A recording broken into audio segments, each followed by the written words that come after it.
Bonjour Hadji. Bonjour Anne, bonjour à tous les auditeurs de la radio mondiale. Vous vouliez nous parler de football. On vous écoute. Merci. À la veille de son match contre la Serbie, le gardien titulaire des Lions indomptables du Cameroun, André Onana, a été écarté de la sélection. Alors, j'aimerais comprendre, Anne, comment expliquer un départ aussi brusque en pleine compétition? L'un de nos envoyés spéciaux au Qatar va vous répondre, Hadji. Bonjour Frédéric Suto. Bonjour Anne, bonjour à tous.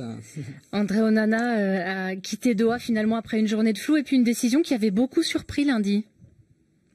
Et comment, hein, des 32 équipes présentes ici, il est le seul à avoir quitté précipitamment, non pas pour blessure, mais pour raison disciplinaire, le mondial et le Qatar. Il a pris la direction hier après-midi de l'aéroport. André Onana, écarté de la sélection. Alors effectivement, c'est lundi matin du match contre la Serbie que la nouvelle est tombé. Rigobert Song, le sélectionneur, a décidé de faire confiance à Davis et Passy dans les buts pour ce match face aux Serbes. Il l'avait annoncé aux joueurs la veille au soir. Qu'est-ce qu'il reproche Rigobert Song à André Onana?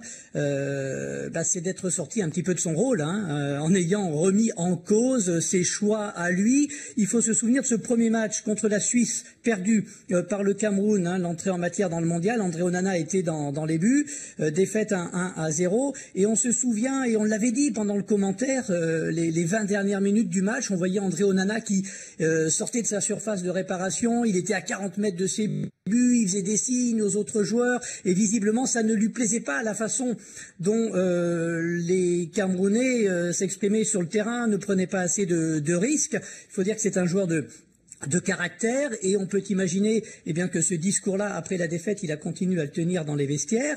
Il y a eu les entraînements ensuite. Alors il y aurait eu, nous dit-on, un ballon mal dégagé à l'entraînement. Il aurait montré toute son exaspération envers Rigobert Song. Il a voulu montrer, Rigobert Song, qui a disputé 4 Coupes du Monde en tant que joueur et aujourd'hui sélectionneur, que c'était lui le patron, plus encore peut-être que Samuel Eto'o, le président de la fédération, car Samuel Eto'o et André Onana, a priori, s'entendent plutôt bien. Et donc il a tapé du poing sur la table. Il a écarté André Onana, qui est pourtant l'un des meilleurs gardiens du monde. Il joue à l'Inter de Milan, les parades en Ligue des Champions, il les multiplie, mais on a préféré se passer de lui pour la sérénité du groupe. L'équipe est plus importante que les intérêts individuel, a martelé Rigobert Song. D'ailleurs, il avait reconnu lui-même qu'il prenait un gros risque en se passant de son gardien star. Hadji, vous aviez une autre question à propos de la sélection camerounaise? Absolument, Anne. Que peut-on attendre du nouveau gardien pour le prochain match face au Brésil? Frédéric Suto. Davis et Passy, il a été lancé dans le grand bain face à la Serbie, déjà. Alors, il a fait son match, comme on dit. Il n'a pas été ridicule, loin de là, mais score final, 3 buts partout.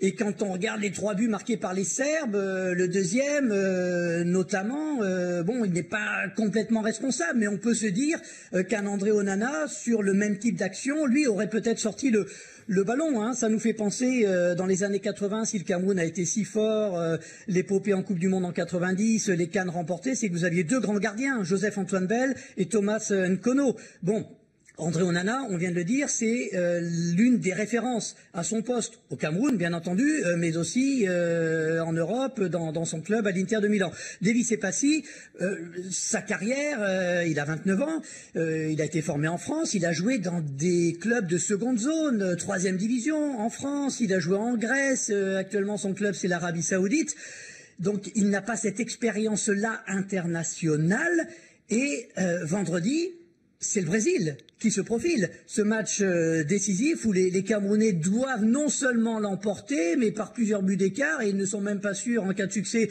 de se qualifier pour les 8e de finale. Donc il faudra faire de toute façon un match exceptionnel dans les buts pour contrer toutes les offensives brésiliennes, même si Neymar, le Brésilien, n'est pas là et qu'il est toujours blessé. Davis et Passy, il va devoir sortir le match de sa vie. Et donc, ça serait quand même pas facile face au Brésil. C'est assez incompréhensible. C'est assez incompréhensible cette décision de Rigobert Song.